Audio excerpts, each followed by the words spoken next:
గురువారము శుభ సాయంత్రం అండి.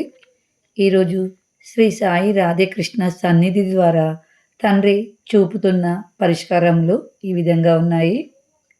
ముందుగా స్క్రీన్ పైన కనిపిస్తున్న నెంబర్లలో ఒక నెంబర్ని మీ మనసులో అనుకోండి. ఏ నెంబర్కి ఏ సమాధానము చూపుతున్నారో చూద్దాం.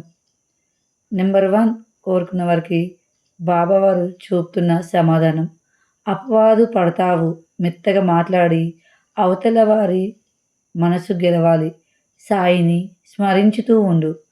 అపవాదు పడతావు అంటే నిందలు పడతావు. ఎవరితో మీరు మాట్లాడుతున్నారో వాళ్ళతో మెత్తగా మాట్లాడి వాళ్ళ మనసు గెలుచుకోవాలి అని బాబావారు చూపారండి. సాయిని స్మరించుతూ ఉండు, అన్నీ మంచి జరుగుతాయని తెలియజేశారు. నెంబర్ 2 కోరుకున్న వారికి తండ్రి చూపుతున్న పరిష్కారం: ధనదాహం అని ధర్మ కార్యాలు చెయ్యి. ధనం మీద వ్యామోహాన్ని విడిచి దాన ధర్మాలు చెయ్యి, అనుకున్న పని జరుగుతుందని తండ్రి సమాధానం ఇచ్చారు.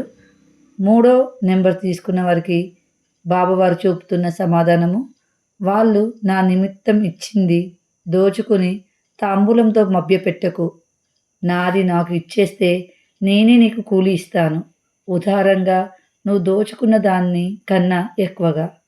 ఎవరైతే బాబా కొరకు ఏమైనా మీకు ఇచ్చారో అది బాబాకి ఇస్తే మీకు అంతకు మించిన లాభం జరుగుతుందని బాబావారు సమాధానం ఇచ్చారండి. ఈ నెంబర్ కోరుకున్న వారికి బాబావారి కోసమే కాకుండా వాళ్ళు ఏ సమస్య కోసం ఈ నెంబర్ తీశారో వాళ్ళు దీన్ని అర్థం చేసుకొని ఆచరిస్తారని కోరుకుంటున్నాను. అందరికీ సాయిరాం.